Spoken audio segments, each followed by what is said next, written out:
I never thought my quiet life in the old mountain cabin would turn into a battlefield, but that's exactly what happened. At 52, I'd finally settled into the peace I'd always craved. The place was a rustic gem, tucked away in the dense forests of evergreen hills, with towering oaks whispering secrets in the wind. It had been my grandfather's pride and joy. He'd built it board by board back in the 1950s, pouring his sweat into every nail and beam. I'm Nathan Reeves, a genealogy expert by trade, spending my days unraveling family trees and dusty archives. It's not glamorous, but it sharpens your eye for hidden truths, especially when someone's trying to bury them.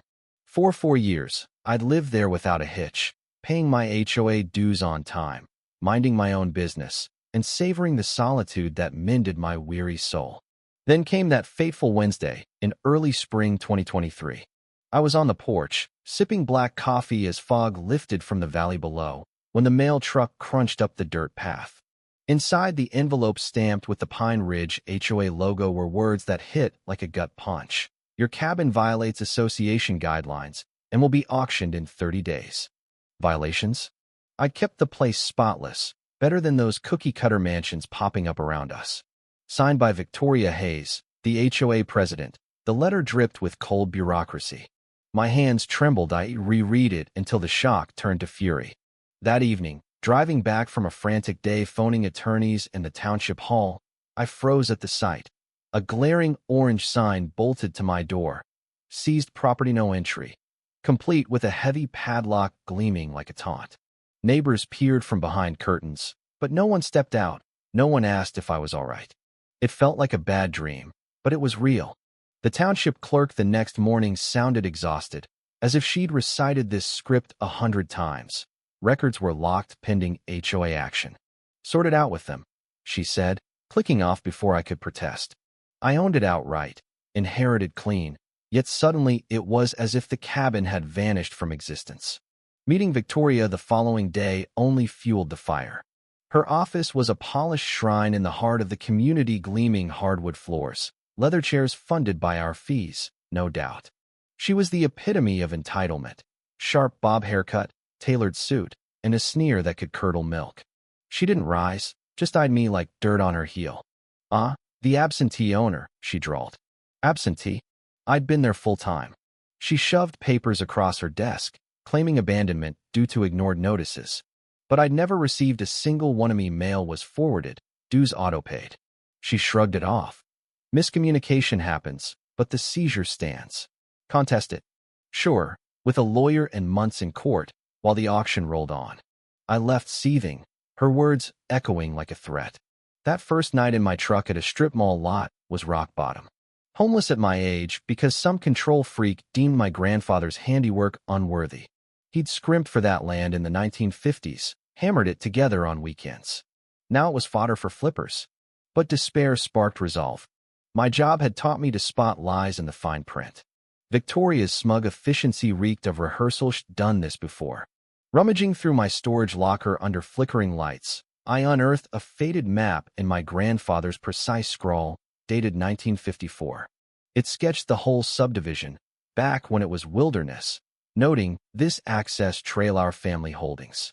If he owned the only path in and out, what did that mean for the ritzy homes now lining it? Heart pounding, I hit the county records office at dawn. The clerk, a kind soul with wire-rimmed glasses, led me to the musty basement vaults. There it was, the 1954 deed, encompassing the cabin and all trails for ingress and egress. But water stains from some ancient leak blurred key sections, boundaries smudged, seals faded. Courts wouldn't bite without pristine proof. Lawyers laughed me off. HOAs were untouchable, fees astronomical, odds slim. One honest soul, Harlan, laid it bare. Even perfect docs might not sway him. Another night staring at that lock, hope flickering. Then memory struck, grandfather's quirk of tucking vital papers in old books.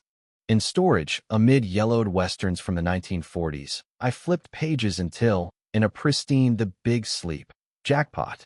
Sealed deed, crisp surveys, letters from the county in 1953, and his journal. An entry from November 1954. Secured the full parcel today, trails included. Officials say folks overlook paths, but not me. This secures us forever. And a note to my dad. If they come for the cabin, remember they can't reach it without our trail. Papers in the book. Don't back down. Armed, I plotted. The auction hit in mid-2023 at the swanky community hall. Investors in slick suits eyed the listing. Lot 12, woodland retreat with classic features, starting at $80,000, half its worth. Bids climbed to $140,000 as Victoria beamed. I rose. Hold on, does this include legal access? Because per these, I own the sole trail to it. And your homes. Pandemonium. Whispers turned to shouts. Victoria spat. Nonsense. Roads are communal. But surveys proved otherwise. The HOA formed in 1969, post-ownership. She dialed 911, claiming threats. Cops arrived, reviewed my notarized proofs, and shrugged. Civil matter, ma'am. Can't boot him off his land. Bidders bolted, auction dead. Lawsuit papers slapped me 3 days later. Fraud claims from her powerhouse firm. But I dug deeper. County files revealed Victoria Hayes, née Sinclair, secretary at grandfather's logging firm from 1969 to 1972, fired for siphoning $12,000. Huge then. He'd prosecuted. She'd done for months. Her grudge festered for decades. This wasn't policy, it was vengeance against the man who'd exposed her. She escalated. Anonymous notes on my windshield, drop it or lose everything, and harassing calls to my 80-year-old aunt across state lines, leaving her terrified. I nearly quit, drafting a surrender letter. Then a call from Elias, an ex-neighbor. She's done this to us too. 5 years back, she'd nitpicked his aging home, wrong shutters, overgrown lawn, forcing a sale that bankrupted him. He had files, forged violations, skewed meetings, misused funds. More victims surfaced, 7 total, with proof of her rigging records for personal gain.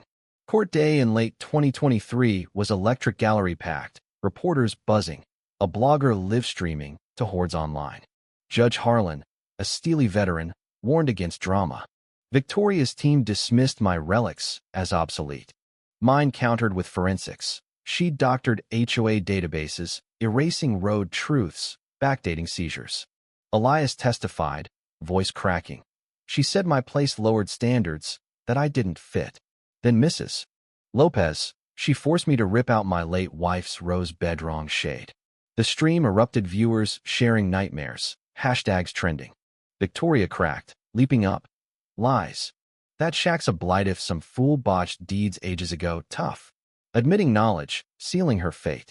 Judge, contempt. Bailiff, remove her. Ruling, my ownership valid, seizure void. HOA halted, case to prosecutors. Investigation snowballed: fraud, theft, evasion, racketeering. She'd flipped seized homes for kickbacks, evading taxes on 6 figures. Paranoia gripped her. She plotted flight. Elias spotted her at the airport in 2024, disguised, fake ID as Vivian Sinclair, $180,000 stuffed in her bag. Arrested boarding for Belize. It went viral, cuffs clinking on endless loops. Plea. Guilty, 20 months prison, 3 years service. Judge, you abused trust for greed. Her penance? Maintaining my trail weekends in neon vest, weeding the path she coveted under watchful eyes. I secured cameras for proof. Footage leaked, amassing millions of views. HOA tyrant cleans victim's road. Neighbors jeered politely. She slipped in mud once, ranting futilely. On her final day, she knocked.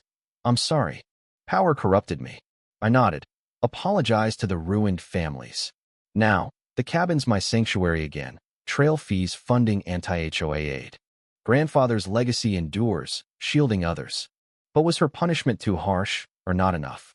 Did I go too far exposing her publicly? Should HOAs have such power, or be abolished? Drop your hottest takes below, like if karma wins. Comment your revenge fantasies, and subscribe for more wild tales that spark debate.